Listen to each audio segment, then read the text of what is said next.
we have passed that milestone. And now actually we're starting to look and see and enjoy and be excited about what it is that we are going to do in this city. And we're on the cusp of perhaps the most exciting series of changes and events that any metropolitan area could truly ever imagine.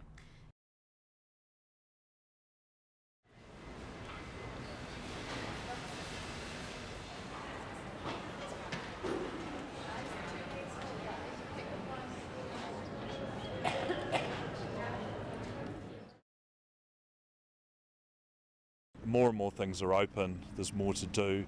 I mean, I accept that we've lost a few of our iconic attractions in the central city, but everything else, around the rest of the city is operating.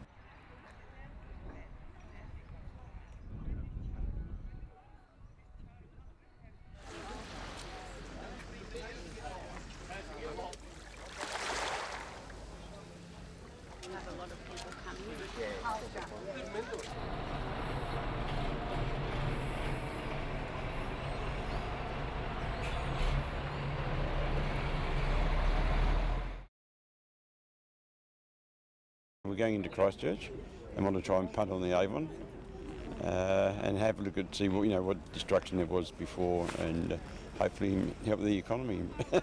Yes, spend some money. No, not at all. I visit Japan all the time, so earthquakes don't bother me. I seem to like the places that are on the fault lines.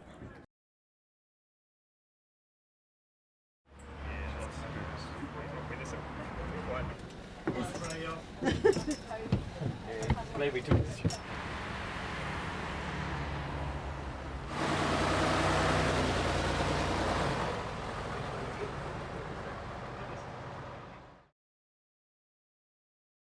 The open-top bus started after the February earthquake, sort of 6 months afterwards, just because we felt we needed a bit of an iconic attraction for the city again, and no other city in New Zealand has the open-top bus. I think it's fabulous what's happening and getting people involved again, and and to be able to do tours like this where you get to see, because at home you just hear about it and you don't sort of understand what's really happening. Sort of surprised by it all, but you see it all on the news, but you've also done a lot of clean-up, a lot of vacant blocks now where things have crumbled. Yeah. It's a great place. Just the morale of people, even last night having tea, everybody seemed so happy and very pleasant, and it's exactly what we heard over in Australia, that they said New Zealanders are beautiful people, and so far you're extremely, friendly. It's really great. Recently, Lonely Planet, who are pretty tough masters when it comes to judging cities, said a vibrant, innovative place going through a renaissance in terms of our recovery. And they really gave us the big tick and said it's quite an exciting city, particularly with all the pop-up attractions and activities going on.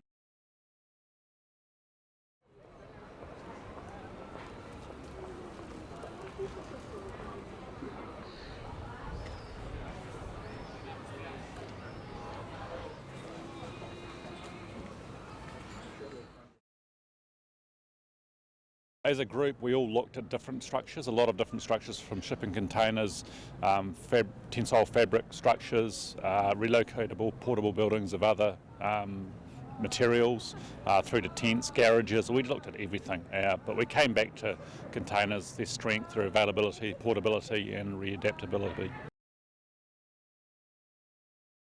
It has certainly done everything that we wanted it to do.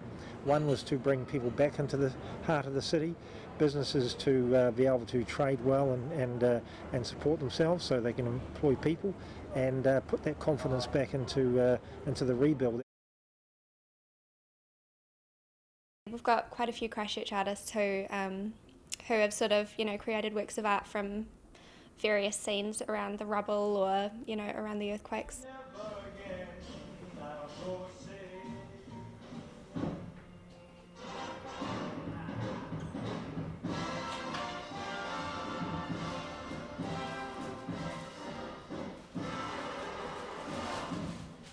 Before Christmas, we've got these little sort of plywood cathedral ornaments, and they just sold out straight away. Just little sort of ornaments that you can put on your mantelpiece to remind you of the cathedral.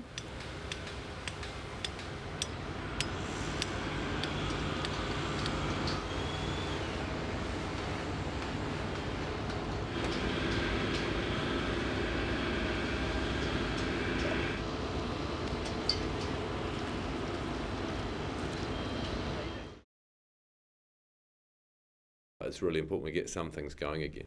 You know, for example, we're building a big new temporary rugby stadium because we just know we all love our sport and we want somewhere to go off and worship our rugby players.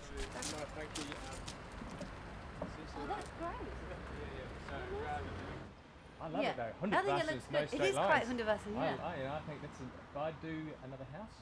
Go up and on the floor as well, and there'll be some going up the walls and here, and then I've just used.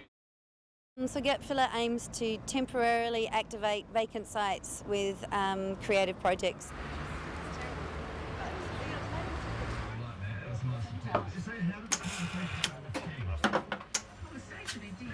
Looks good.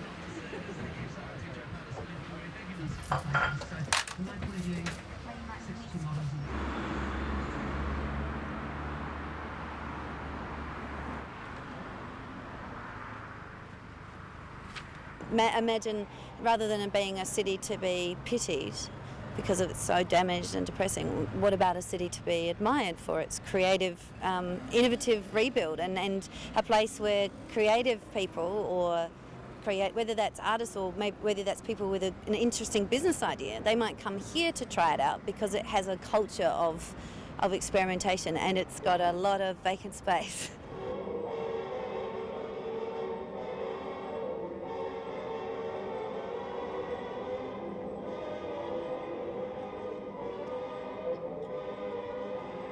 When a car backs out of a garage, he hasn't time to pull up.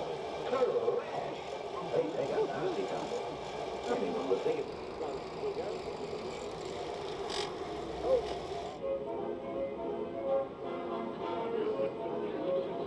So there are 10 bicycles and people can ride their own bike in and put it on a special stand and pedal, and it generates power to project for the projector and the amp.